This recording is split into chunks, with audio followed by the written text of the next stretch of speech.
اعوذ باللہ من الشیطان اللعین الرجیم بسم اللہ الرحمن الرحیم احمدہ استتماما لنعمتہ و استسلاما لعزتہ و استحساما من معصیتہ واستعینوا فاقة الى کفایتہ فإنہ ارجح ما وزنا وافضل ما خزنا اشہد ان لا الہ الا اللہ وحدہ لا شریک لہ شہادتا ممتحنا مساسها معتقدا نتمسک بها عبدا ما ابقانا وندخر لأحاویل ما یلقانا ثم الصلاة والسلام والتحیۃ والاکرام علی النبی المکی المدنی ابی القاسم المصطفى محمد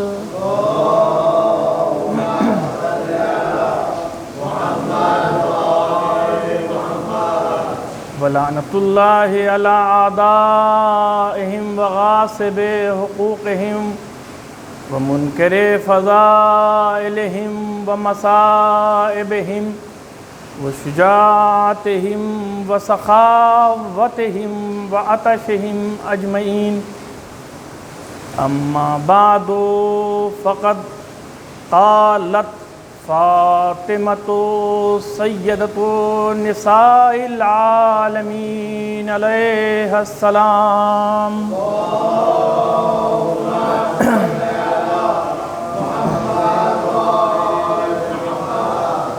حبب الی من دنیاکم ثلاث تلاوت کتاب اللہ والنظر فی وجہ رسول اللہ والانفاق فی سبیل اللہ صلوات بھیجیے بر محمد والے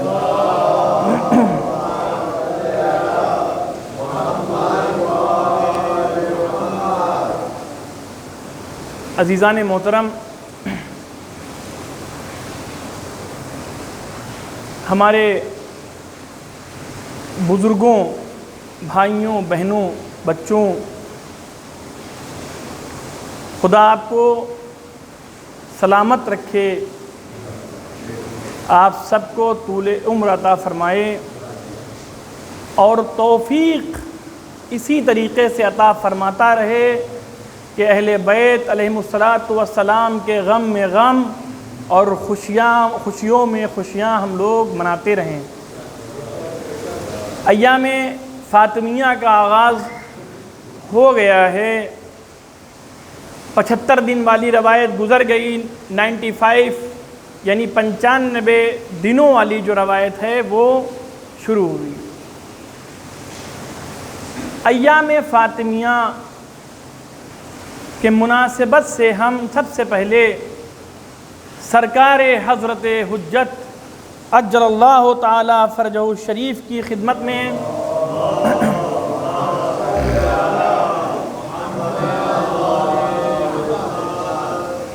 تعزیت اور تسلیت عرض کرتے ہیں۔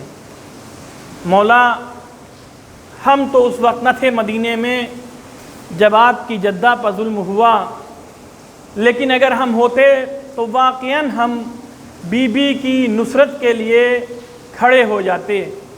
اسی طریقے سے جس طریقے سے ہم لوگ زیارت میں پڑھتے ہیں یا لیتنی کنت معکم، اس جملے کو ہمیشہ زندگی کے اندر ڈھال کے رکھیے، یا لیتنی کنت معکم فافوز فوزا عظیما، کاش ہم کربلا میں ہوتے تو مولا ہم آپ کی نصرت کرتے اور شہادت کے آخری درجے پہ فائز ہو جاتے۔ عزیزان محترم، یہ ایام فاطمیہ ہے کیا؟ ایام فاطمیہ وہ ایام ہیں کہ جو عاشورہ محرم سے کم نہیں ہیں، عشرہ محرم سے کم نہیں ہے، اس لیے کہ آغاز ظلم ایام فاطمیہ سے شروع ہوا ہے۔ ابتدائے ظلم و ستم اہل بیت پر اس گھر پہ جب دروازہ جلایا گیا جس دروازے پر جبرائیل آتے ہیں تو اجازت لیتے ہیں۔ ابھی آپ لوگوں نے حدیث قصہ میں پڑھا، اتاذن لی یا رسول اللہ، اور اس کے بعد جناب سیدہ سے اجازت لیتے ہیں۔ یعنی اگر جبریل کو کسی کی اجازت کی ضرورت ہے اسے فاطمہ کہتے ہیں۔ من عرف فاطمہ حق معرفتہا فقد ادرک لیلۃ القدر۔ پیغمبر اسلام ارشاد فرماتے ہیں جس نے فاطمہ کو ان کی معرفت اور ان کی منزلت کے ساتھ میں پہچان لیا، گویا اس نے لیلۃ القدر شب قدر کو پہچان لیا، درک کر لیا۔ شب قدر کیا ہے؟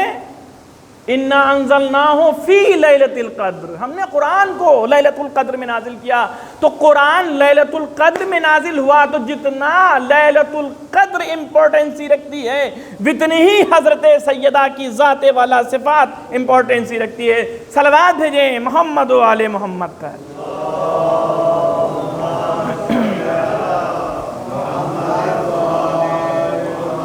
انشاءاللہ گفتگو کروں گا کہ سیدہ ہیں کیا، لیکن اس سے پہلے ہمارے معاشرے کے لیے ایک پیغام، وہ پیغام جو جناب سیدہ نے ہم سب کے بیچ میں بیان کر دیا۔ کیا فرمایا جناب سیدہ نے؟ قالت فاطمہ،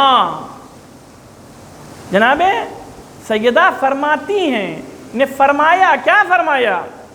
حببا الیہ من دنیاکم ثلاث، آپ کی دنیا میں ہم کو 3 چیزوں سے محبت ہو گئی۔ بی بی کون سی وہ تین چیزیں ہیں؟ تلاوت و کتاب اللہ، اللہ کی کتاب کی تلاوت، طاق پہ رکھ دینا نہیں کہ قرآن کو جو ہے وہ الماری میں سجا دیا گیا ہے، طاق پہ رکھ دیا گیا ہے، یا امام باڑے کی کسی میز یا مسجد کی کسی جگہ کی زینت بنایا نہیں۔ فاطمہ فرماتی ہیں کہ قرآن کی تلاوت سے مجھے محبت ہو گئی ہے۔ اور ابھی انشاءاللہ اس کو آپ اس جملوں کو، جناب سیدہ کے جملوں کو آپ بس دیکھتے سنتے جائیے اور اس پہ غور کرتے جائیے۔ دوسری بی بی کون سی چیز ہے جس سے محبت؟ النظر فی وجہ رسول اللہ، رسول اللہ کی صورت کی زیارت کرنے سے ہمیں بہت محبت ہو گئی ہے۔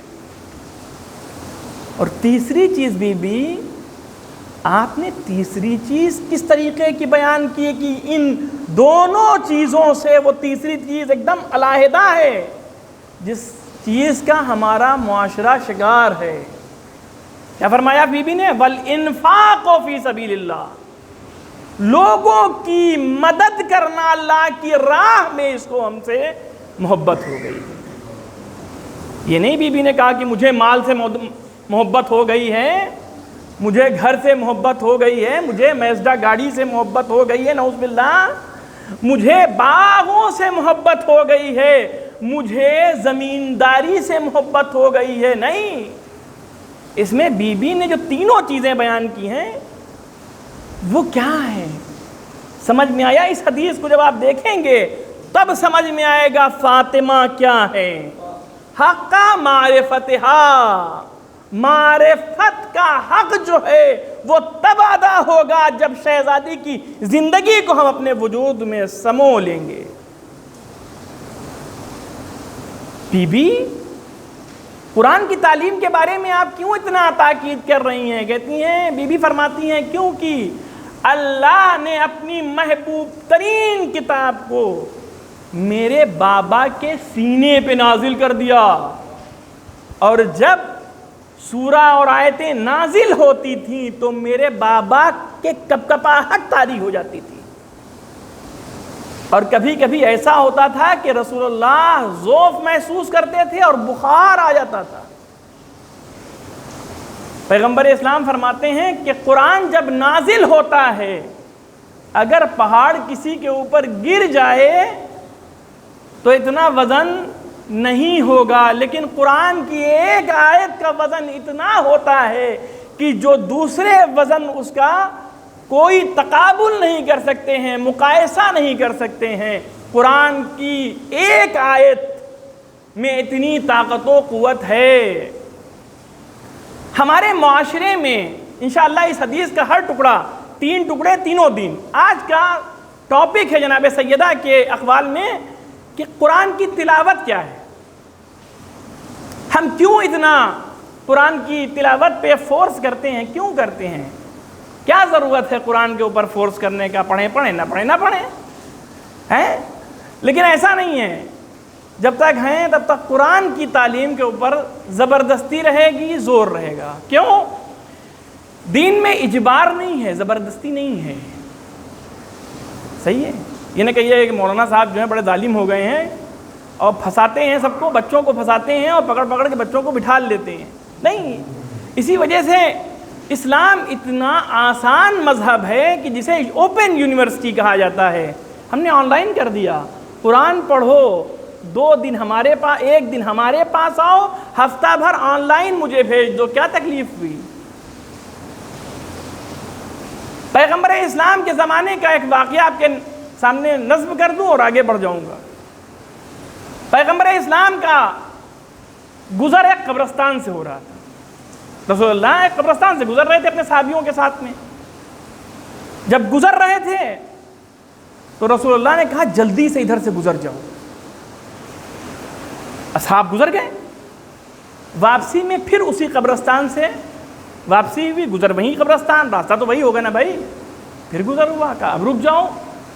یا رسول اللہ جب جا رہا تھا آپ نے کہا گزر جاؤ، اب کہہ رہے ہیں رک جاؤ، سمجھ میں نہیں آیا کہ ماجرا کیا ہے؟ رسول فرماتے ہیں جب جا رہے تھے تو اس قبر پہ عذاب نازل ہو رہا تھا، عذاب کے فرشتے تھے، اس لیے کہا گزر جاؤ، لیکن اب جب تم آ رہے ہو تو اس قبر کے اوپر ثواب کے فرشتے ثواب نازل کر رہے ہیں۔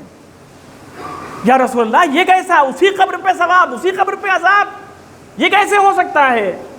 رسول اسلام فرماتے ہیں جو صاحب قبر تھا وہ مرتے وقت ایک بچہ چھوڑ کے گیا تھا، جب بچہ بڑا ہوا، اس کا بیٹا بڑا ہوا، ماں نے سب سے پہلے جو تعلیم دلائی ہے اس بچے کو وہ قرآن کی، اور جب استاد آیا ہے اور پہلا کلمہ پڑھانا شروع کیا ہے تو استاد نے کہا کہو بسم اللہ الرحمن الرحیم، تو اس بچے نے اس کو دہرایا، جیسے ہی یہ کلمہ دہرانا تھا اللہ دیکھ رہا ہے، سن رہا ہے، کہتا ہے جس کا بچہ، جس کا بیٹا مجھے رحمان اور رحیم کے القاب سے پکارے، ہم اس کے باپ کی قبر پہ کیسے عذاب نازل کر سکتے ہیں؟ صلوات بر محمد و آل محمد۔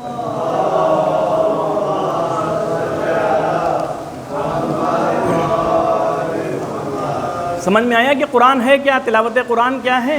اس لیے زور ہم دیتے ہیں بچوں پہ کہ قرآن پڑھو۔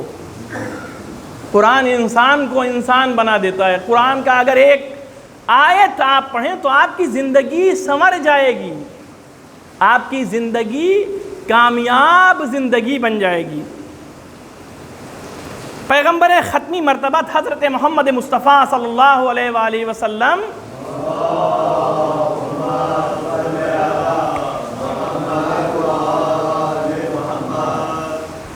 نے ایک ہم لوگوں کو درس دیا ہے قرآن کے بارے میں۔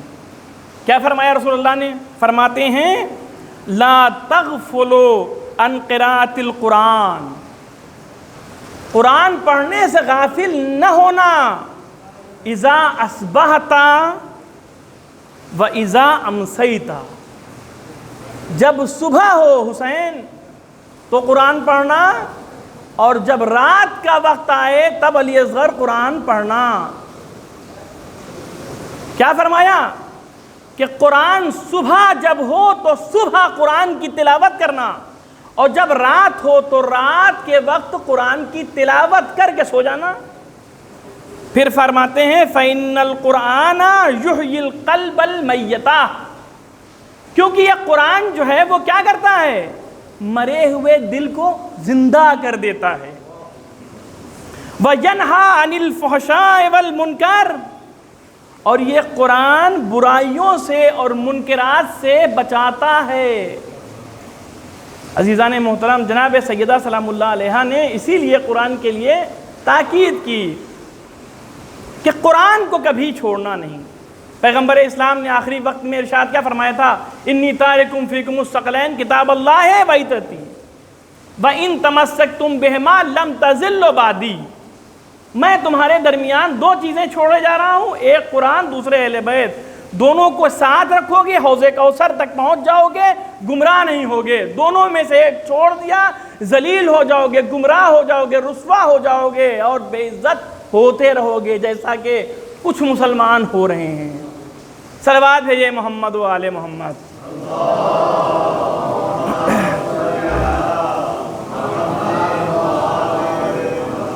جناب فاطمہ کی زندگی جو ہے وہ کوئی معمولی زندگی نہیں ہے۔ کم عمر میں، کم ایج میں جناب سیدہ نے وہ تبلیغ کی ہے اور باطل کے چہرے کو بے نقاب کیا ہے کہ جو تاریخ اور حدیثیں گواہ ہیں کہ جناب سیدہ سلام اللہ علیہا نے کون کون سے کارنامے دکھائے ہیں، بتائے ہیں۔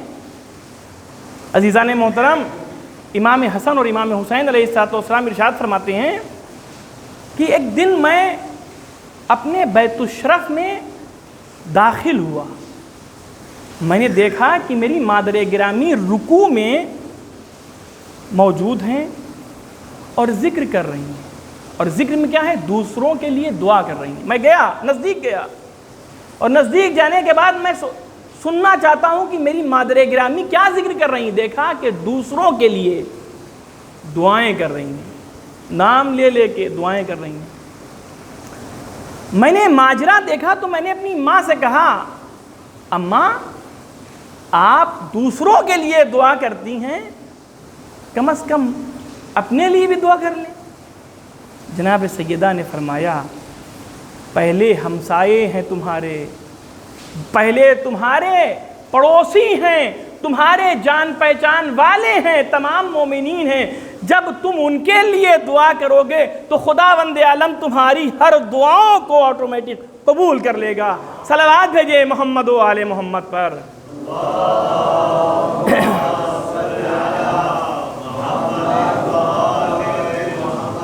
اسی کو کہتے الانفاق فی سبیل اللہ۔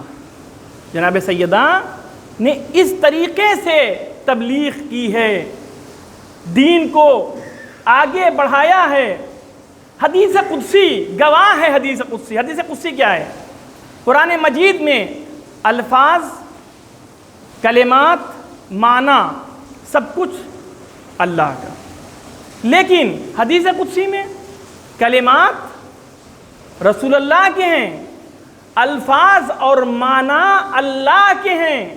اس کو کہتے ہیں حدیث قدسی۔ حدیث قدسی میں ارشاد ہو رہا ہے، لولاک لما خلقت الافلاک، اے محمد اس کائنات کو میں نہ خلق کرتا، لیکن جو خلق کیا وہ تمہارے لیے۔ لولا علی لما خلقتک،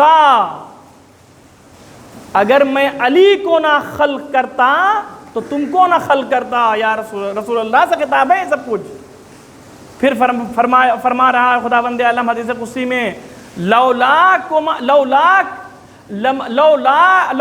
فاطمہ لما خلقتکما، اگر فاطمہ کو خلق نہ کرتا تو تم دونوں کو خلق نہ کرتا۔ اس کا مطلب یہ ہے اللہ معرفت حضرت زہرا اس طریقے سے جان رہا ہے کہ اگر سیدہ نہ ہوتی تو نہ رسول کا نور ہوتا نہ علی کا نور ہوتا۔ علی اور رسول کے نور کا جو سب سے بڑا پہلو اور محور ہے اس کا نام ہے فاطمہ۔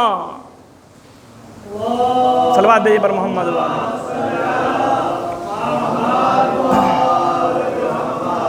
اس محور کو کہتے ہیں فاطمہ۔ عزیزان محترم، بس وقت کو دیکھتے ہوئے اپنی گفتگو کو میں بہت سمیٹ رہا ہوں، بہت قاعدے سے سمیٹ رہا ہوں۔ جس دروازے پہ جبریل اجازت لے کے اندر داخل ہوتے ہوں، امت نے کیا کیا ہے؟ ظلم کی انتہا ختم کر دی۔ ایک واقعے کو نصب کرتا ہوں آپ کے سامنے اور انشاءاللہ گفتگو کل پھر کنٹینیو رہے گی۔ حضرت عمر خلیفہ دوم بیٹھے ہوئے ہیں اور ان کے سامنے حضرت ابوبکر وہ بھی تشریف فرما ہے۔ یہ کہتے ہیں ایک دوسرے سے، یہ حضرت عمر کہتے ہیں حضرت ابوبکر سے کہ ایک چیز مجھے چبھ رہی ہے۔ کیا چبھ رہی ہے؟ کہا ہم نے فاطمہ بنت محمد کے ساتھ صحیح نہیں کیا، اور فاطمہ الزہرا بنت محمد ہم لوگوں سے ناراض ہیں۔ ایسا کرتے ہیں کہ آج ہم تم دونوں لوگ چلتے ہیں در سیدہ پہ اور معافی مانگ لیتے ہیں۔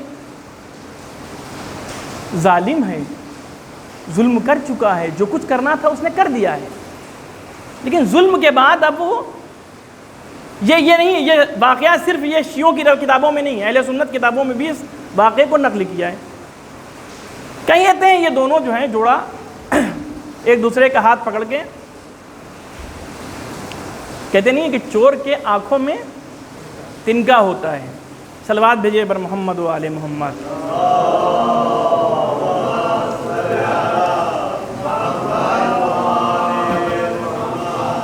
کہتے ہیں ہم دونوں لوگ آئے، دق الباب کیا، پوچھا کون ہے؟ یہ دونوں کہتے ہیں کہ ہم نے کہا کہ ہم عمر، اور انہوں نے کہا ہم ابوبکر ہیں۔ جناب سیدہ نے اجازت نہیں دی۔ انشاءاللہ یہ جو جملہ اجازت نہ دینا ہے وہ مصائب میں گفتگو کروں گا۔ اجازت نہیں دی۔ کہتے ہیں ہم لوگ پلٹ گئے اور پلٹ کے امیر المومنین حضرت علی کی خدمت میں آ گئے۔ یا علی، ہم آپ کے گھر گئے تھے لیکن اور ہم بی بی سے ملاقات کرنا چاہ رہے تھے، بی بی نے ہم سے ملاقات سے انکار کر دیا۔ یا علی آپ کچھ کریے اور ملاقات ہو جائے۔ امیر المومنین گھر میں داخل ہوئے اور جناب فاطمہ سے جو بھی گفتگو کی ہو، جناب فاطمہ نے اجازت دی۔ یہ لوگ دونوں آتے ہیں، جب اندر داخل ہوئے ہیں تو جناب فاطمہ نے چہرے کو موڑ لیا۔ یہ سب روایت کے جملے ہیں، ہماری کوئی جیب سے کچھ بھی نہیں بڑھ رہا ہوں۔ کہتے ہیں بی بی نے چہرے کو موڑ لیا۔ یہ دونوں کہتے ہیں کہ ہم دونوں نے کہا السلام علیک یا فاطمہ الزہرا بنت محمد۔ جناب سیدہ نے سلام کا جواب نہیں دیا۔ یہ ہے فاطمہ، اگر کسی سے موڑو منہ تو ویسے ہی موڑو جیسے خدا موڑ لیتا ہے، جیسے فرعون سے موڑ لیا تھا۔ جب فرعون ڈوب رہا تھا کہا آمنت برب موسیٰ، کا اب کام تمہارا ختم ہو گیا ہے، چاہے جتنا تم کہو آمنت پوری زندگی خدائی کا دعویٰ کیا ہے، اب تم کو ٹھکائی کا تمہارا ٹائم آ گیا ہے۔ ادھر خدائی تمہاری چل رہی تھی، ادھر ٹھکائی تمہاری چلے گی، جتنا تم کو تمہارے اوپر عذاب ہے یہی نازل ہو جائے گا۔ کہتے ہیں بی بی نے سلام کا جواب نہیں دیا۔ پھر اس کے بعد حضرت ابوبکر کہتے ہیں کہ میں نے بی بی سے مخاطب ہوا۔ دیکھیں بے حیا بہت قسم کے ہوتے ہیں، کچھ طرح کے بے حیا ہوتے ہیں کہ وہ چاہتے ہیں کہ اپنی طرف اٹریکٹ کریں، بولو یہ کہ وہ غلط ہیں، لیکن وہ چاہیں گے کہ اپنی غلطی پہ کسی طریقے سے پردہ ڈال کے اور بات کو ختم کر دیں۔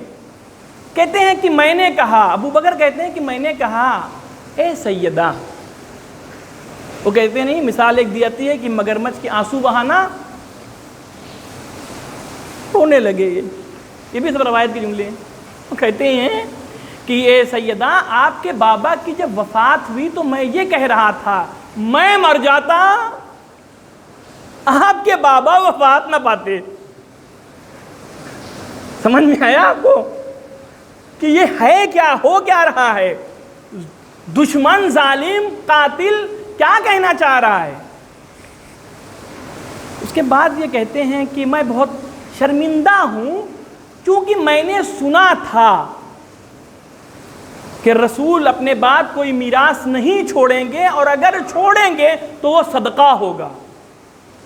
کیا تم نے یہ سنا تھا؟ کہا اور اگر دوسری حدیث میں بیان کروں، اگر رسول اللہ سے حدیث کو سنو گے اور مانو گے، کہا بی بی آپ تو جھوٹ بول ہی نہیں سکتی۔ اس کا مطلب یہ ہے کہ وہ دونوں کی دونوں صدیقہ کہنے پہ مجبور تھے۔ آپ صدیقہ بھی ہیں، آپ طاہرہ بھی ہیں، آپ مطہرہ بھی ہیں، اس لیے کہ طہارت کی گواہی جب خدا لے رہا ہے تو یہ ناچیز بندے کیسے جھٹلا سکتے ہیں، کیسے ٹھکرا سکتے ہیں؟ صلوات بھیجے محمد و آل محمد پر۔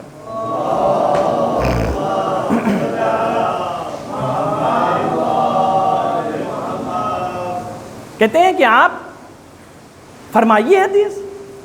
جناب سیدہ فرماتی ہیں سنو، اگر تم نے وہ سنا تو اب یہ بھی سنو۔ کیا رسول اللہ نے یہ نہیں کہا تھا کہ جس سے فاطمہ راضی ہوں گی اس سے میں راضی ہوں گا، جس سے فاطمہ ناراض ہوں گی اس سے، جو فاطمہ سے دشمنی کرے گا وہ مجھ سے دشمنی کرے گا، اور جو فاطمہ سے محبت کرے گا وہ مجھ سے محبت کرے گا۔ تم نے سنا تھا یا نہیں سنا تھا؟ کہاں شہزادی میں نے سنا تھا۔ بس کہتی ہیں جناب سیدہ کہتی ہیں میں اللہ کو گواہ کہہ کر اللہ کی گواہ، اللہ کو اور جبرائیل کو گواہ کرتی ہوں اور کہتی ہوں کہ نہ میں نے معاف کیا، نہ میرے بابا محمد مصطفیٰ نے تمہیں معاف کیا ہے۔ نہ میں نے معاف کیا ہے، نہ میرے بابا نے معاف کیا ہے۔ عزیزان محترم، یہ لوگ ایک دم سناٹے میں آ گئے، کہتے بی بی ایسا نہ کریے، اور رونا شروع ہو گئے۔ بی بی ایسا نہ کریے اس لیے کہ اگر آپ ناراض ہو جائیں گی تو پتہ ہے نا کہ کتنے ڈنڈے پڑیں گے، پتہ ہے کہ جہنم کی آگ کہاں لے کے جائے گی۔ بھلے یہاں تم کو خلافت مل گئی ہو، یہاں تم کو حکومت مل گئی ہو، حکومت سے، خلافت سے کوئی تاجدار نہیں بنتا ہے۔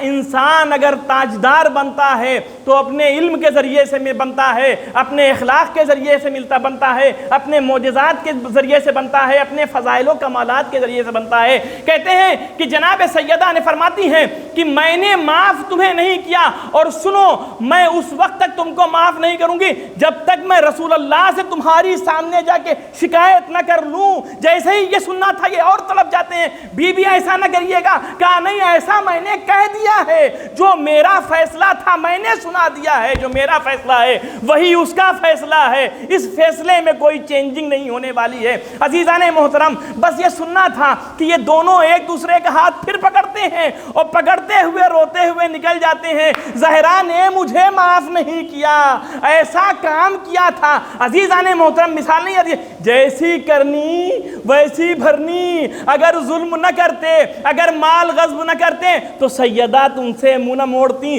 تم نے مال سے کو چھینا ہے، تم نے سیدہ پہ ظلم کیے ہیں، سیدہ نے تم سے منہ موڑ لیا ہے۔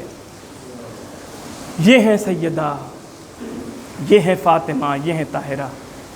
عزیزان محترم، امت نے ظلم کی انتہا کر دی۔ وہ ظلم جناب سیدہ پہ ہوئے ہیں کہ جو تاریخ میں اگر ایک ایک ظلم کو پڑھا جائے نا تو گھنٹہ گھنٹہ نکل جائے گا۔ سیدہ پہ بہت ظلم ہو گئی۔ رسول اللہ کی وفات، شہادت واقع ہوئی، اور ابھی رسول اللہ کی تدفین نہیں ہوئی ہے کہ ثقیفہ میں جا کے بیٹھ گئے، حکومت چھین لی، اور غاصبانہ حکومت و خلافت کے تاجدار بن گئے خود سے۔ کچھ لوگوں کو اگر ہم بھی چاہیں تو جمع کر کے اور اپنے جو کچھ چاہیں وہ سیاہ سفید کریں، لیکن اگر اللہ ہم کو بنائے، اللہ کی دی ہوئی عزت باقی رہتی ہے لیکن بندوں کی دی ہوئی عزت باقی نہیں رہتی ہے، اس لیے کہ اللہ جسے چاہتا ہے عزت دیتا ہے، جسے چاہتا ہے ذلیل کرتا ہے۔ علی کو اللہ نے عزت دے دی، کہا قیامت تک باقی رہے گی، ان تینوں کو لعنتوں کا پیکر بنا دیا، کہا زندگی بھر خلافت تم نے لے لی ہے لیکن زندگی بھر تم پر لعنتیں پڑتی رہیں گی، کوئی تم کو سلام کرنے والا نہیں ہوگا، لیکن جب کبھی انگلیاں اٹھیں گی تو سلام ہوگا السلام علیکم یا امیر المومنین ہے۔ عزیزان محترم، یہ تاریخ ہے، السلام علیکم یا فاطمہ سیدۃ نساء العالمین، یہ ہوں گے صلی اللہ علیہ وسلم، ایسے ہوں گے۔ غرض کے پیغمبر کے 75 دن شہادت کے 75 یا 90 95 دن گزرنے کے بعد امت آ گئی ہے، اور امت جو آئی ہے تو بہت حالات سخت ہیں۔ رسول کے وفات کے فوراً بعد امت آئی، اور آنے کے بعد ان کی پیشکش یہ ہے کہ ابو الحسن کو باہر نکالو۔ جناب سیدہ فرماتی ہیں جب تک میں زندہ ہوں ابو الحسن کو ہاتھ نہیں لگا سکتے ہو۔ عزیزان محترم، آیت اللہ وحید خراسانی، آیت اللہ صافی گلپائگانی، آیت اللہ فاضل لنکرانی جب مصائب حضرت سیدہ لکھتے ہیں تو ابھی آپ جملوں کو دیکھیے گا۔ ابو الحسن کو باہر نکالو، کہا ابو الحسن کو باہر کیسے؟ جب تک میں زندہ ہوں ابو الحسن کہاں سے باہر نکل آئیں گے؟ کسی بھی صورت میں ہم معین و مددگار ہیں ایک دوسرے کے، زوجہ ہو تو سیدہ جیسی، شوہر ہو تو علی جیسا۔ پیغمبر نے پوچھا جناب سیدہ کی شادی کے بعد، پوچھا امیر المومنین سے کہ تم نے کیسا سیدہ کو پایا؟ امیر المومنین فرماتے ہیں جیسا چاہتا تھا اس سے کہیں بہتر ہم نے سیدہ کو پایا ہے۔ یہ ہے معین و مددگار ہونا۔ عزیزان محترم، عمر اور یہ قاتلان حضرت سیدہ دروازے کے اس طرف ہیں، بی بی دروازے کے اس طرف ہیں۔ اب آپ اس کو تصور کریں، دروازے کے آگے سامنے آگ اور لکڑیاں جمع کر دیں اور آگ لگا دی گئی ہے دروازے پہ۔ جس دروازے کے سامنے جبریل سلام آگے کرتے ہوں، جس دروازے کو سلام جبریل کرتے ہوں، اس دروازے پہ آگ اور لکڑیاں۔ اے امتیوں، تم مسلمان کہتے ہو، مسلمان ہیں، رسول کے صحابی ہیں، تم کیسے ہو گئے ہو؟ تمہیں ذرا بھی شرم نہیں ہے؟ جس دروازے پہ جبرائیل اجازت مانگتے تھے، رسول اجازت مانگتے تھے آنے کے لیے، داخل ہونے کے لیے، اس دروازے پہ آگ و لکڑیاں جمع کر دی تم نے۔ اور اس کے بعد یہ حکم دیتا ہے کہ دروازے کو گراؤ، اور جس نے ایک پیر مارا دروازے پہ، کنفذ نے ایک پیر مارا۔ جب پیر مارا ہے، روایت کے جملے ہیں، دروازے جو ہوتے تھے پہلے زمانے میں لکڑیوں کے دروازے ہوتے تھے، اور ان میں موٹی موٹی سی لمبی چوڑی سی کیلیں ہوا کرتی تھیں، جو خطرناک کیلیں ہوتی تھیں، اگر یہاں پلاسٹر میں مار دیا جائے تو آر پار ہو جائے۔ وہ کیلیں، وہ چوبھے دروازے کے جناب سیدہ کے دھس گئے، بی بی در و دیوار کے بیچ میں پس گئیں۔ فرماتی ہیں اے فضہ میرا محسن مارا گیا، اے فضہ میرا محسن شہید ہو گیا۔ عزیزان محترم، یہی وہ لمحے تھے کہ جناب سیدہ آواز دے رہی تھی اے میرے محسن، ان ظالموں نے تمہیں شہید کر دیا۔ ہاں آزاداران مظلوم، ہاں آزاداران مظلومہ، آپ لوگ جمع ہوئے ہیں بی بی کو پرسہ دینے کے لیے، ذرا کربلا کو یاد کریے۔ میں کہوں گا بی بی آپ کے اوپر دروازہ جلایا گیا، لیکن کربلا میں ایک چھوٹی سی بچی تھی جس کے کرتے میں آگ لگی ہوئی تھی، رو رو کے گریا کر رہی تھی، اے بابا کہاں گئے، اے بابا کہاں۔ الا لعنۃ اللہ علی القوم الظالمین وسیعلم الذین ظلموا ای منقلب ینقلبون۔ معبود ہماری ان چھوٹی سی عبادت کو قبول فرما، جو پریشان حال ہیں ان کی پریشانیوں کو دور فرما، امام زمانہ کے ظہور میں تعجیل فرما، ہم کو ان کے آبان و انصار میں شمار فرما رب۔